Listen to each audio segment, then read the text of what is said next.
Right, Rich Van Tassel back with you. Now continuing on with part two of week two NFL game picks and also recording audio for Yes U and WBJL Radio. Our next game is the Dallas Cowboys and the Washington Redskins. Washington is the home team, both teams 0-1. The injuries for the visiting Cowboys: Tony Romo, the quarterback, of course, is out. Mark Njocha, the linebacker, is questionable. Randy Gregory, the defensive end, out. Jack Crawford, defensive end. Orlando Scandrick, cornerback, questionable. For the Washington Redskins, all listed as questionable. Chris Baker, defensive end. Trent Williams, offensive tackle. Kendall Reyes, defensive end. And Terrence Garvin, the linebacker. In this game, it's going to be, of course, curious to see if Ezekiel Elliott can bounce back from the week one performance against the Giants. Washington was getting gashed by D'Angelo Williams last week on Monday Night Football in the running game. So certainly there's going to be the potential there for Ezekiel Elliott to break out. Washington, like the New York Giants, though, I'd expect them to focus in on the Dallas Cowboys' run offense until the Dallas Cowboys prove that they're going to take some chances down the field. Josh Norman is going to lock up on Dez Bryant. We saw that the Cowboys were not willing to force Dez Bryant the football last week, so we'll have to see if they're going to be willing to do that this time. We talked about it on Monday. We did the Monday take with the Dallas Cowboys. They have to stop, being content with losing games by 1 point and actually taking some chances even without Tony Romo in the game. Washington, is their offense going to bounce back? Pittsburgh's defense is not necessarily the calling card as it used to be. There's still quality, but Washington's offense was not great. They committed a lot of penalties last week. So this is going to be a very interesting game and a game that I expect to be a sloppy one at that, unless both of these teams really, grinded it out in practice over the last week. Difficult game to pick. Of course, I'm the Cowboys fan, but I still have to go with the Washington Redskins in this game. I like it to be relatively low scoring and close because the Cowboys can be close in these games without Romo. They just can't find a way to win it. Not enough chances taken again by the Dallas Cowboys. They don't open up their offense, and Washington comes away with the victory, 21-16. Cowboys continue to struggle to find the end zone. Next game, the San Francisco 49ers traveling cross country to Carolina to play the Panthers. The injuries first for the 49ers, the visiting team, all listed as questionable. Quentin Dial, defensive tackle. Glenn Dorsey, defensive tackle. Nick Belfort, linebacker. Keith Reeser, cornerback. Marcus Cromartie, cornerback. For the Panthers, two questionables: Jonathan Stewart, running back; Dean Marlowe, safety. First things first with this game, the West Coast teams traveling to the East Coast and playing in that 1 o'clock time slot tend to have problems. Now, San Francisco looked very good on that Monday night game, and of course that was a late Monday night game as well, so that's really going to affect the travel on the short week. But on that Monday night game, they really handled the Los Angeles Rams, kept them from scoring any points, and San Francisco's defense certainly looks sharp. Now, a lot of that has to do with the fact that I don't think the Los Angeles Rams have that good of an offense, but Blaine Gabbert also looked well on the defensive side, or on the offensive side of the ball. So that'll be interesting to see if he can continue the pace. Carolina is 0-1. They were in the Super Bowl last year. A lot of things expected from this team this year.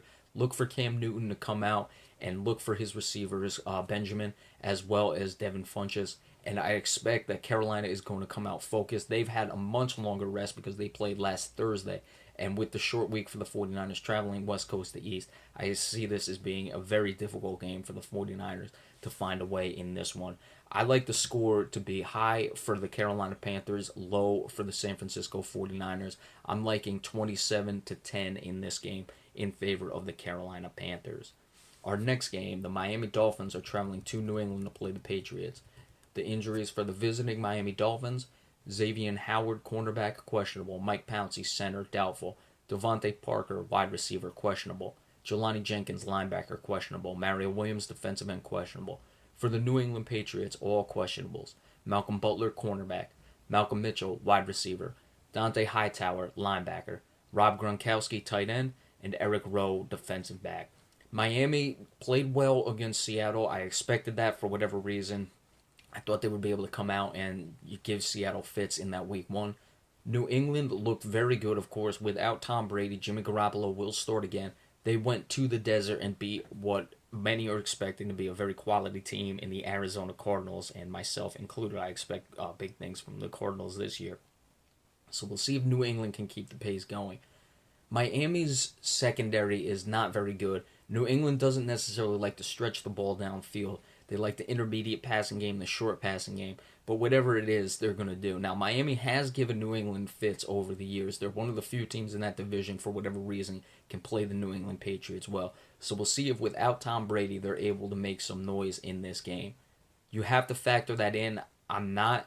I expect New England to win because they're the better team. Just look out for that, though, in this week because we know that Miami can tend to play New England tough. I like the score to be 24-17. Miami will keep it close, and I think Jimmy Garoppolo maybe comes back down just a little bit, and that's why I expect New England to win relatively close, but still come away with the win nonetheless. 24-17, New England Patriots.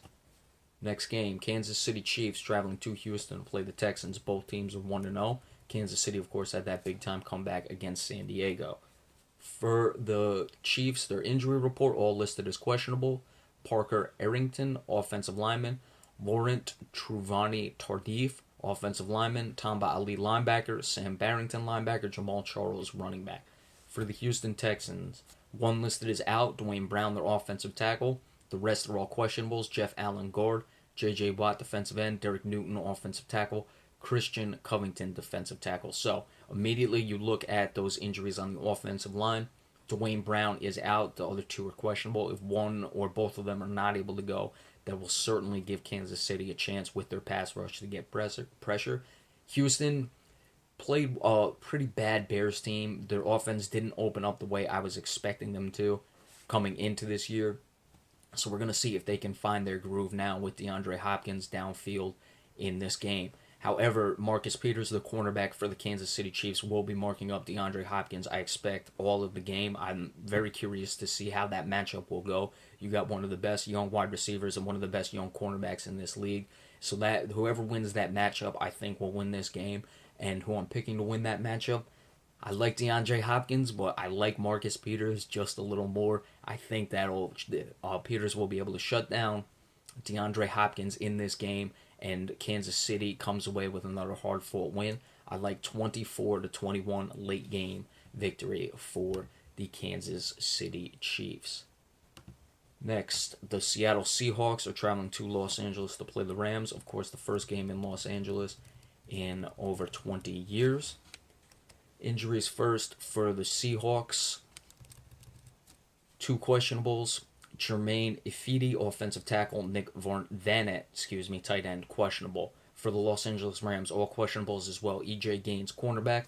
LaMarcus Joyner, defensive back. Farrell Cooper, Nelson Spruce, both wide receivers. And Michael Brockers, the defensive tackle. Los Angeles looked terrible against the 49ers, and their quarterback play is horrendous. Now they're playing the Seattle Seahawks with that vaunted secondary, of course. Should be a very easy game for the Seattle Seahawks. Look for them to be all over Case Keenum in the pass rush, and he's not going to be able to find much downfield. If he couldn't find anything and complete less than 50% of his passes against the San Francisco 49ers, I would expect the same thing in this one, if not worse. And I'm expecting Seattle. They got a little scare in week one. They're going to come out with something to prove and really decimate the Los Angeles Rams in this game. I don't even think the Rams are going to get to 10 points, and all the excitement going back to Los Angeles is going to be for naught. Blowout city in this one, 31-7 for the Seattle Seahawks. All right, and then the Tampa Bay Buccaneers. This is the first of the later games. They are traveling to Arizona to play the Cardinals. Tampa Bay 1-0, Arizona 0-1. A little surprising, I would say, record-wise for this one. Injuries for the Tampa Bay Buccaneers. Jacquez Smith, defensive end, is on injury reserve. Robert Ayers, defensive end, questionable. For the Arizona Cardinals, Kareem Martin, linebacker, doubtful. The rest are questionables. Jerron Brown, wide receiver. J.J. Nelson, wide receiver. Tyrann Mathieu, safety. Kevin Minter, linebacker. Arizona is going to come out and be hungry in this game. They don't want to get off to an 0-2 start. There's a lot of Super Bowl talk with this team. This will be very interesting to see how well Tampa Bay plays. If they're able to get a victory, you would have to assume that they may be a step ahead of where I'd expect them to be and actually in contention for not only a playoff spot, but a division title. Even if they play Arizona tough, Arizona's desperate, so you'd expect them to come away with the win anyway.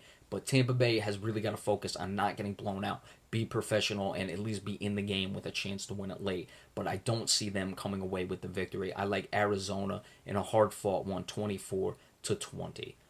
All right, so we are done now with game two, or with part two of our game picks. We will be back in just a little bit, and we will give you the remaining games for Sunday's action of week two of the NFL season. Be sure to stay tuned for that, and we will see you in just a couple of minutes. Thank you.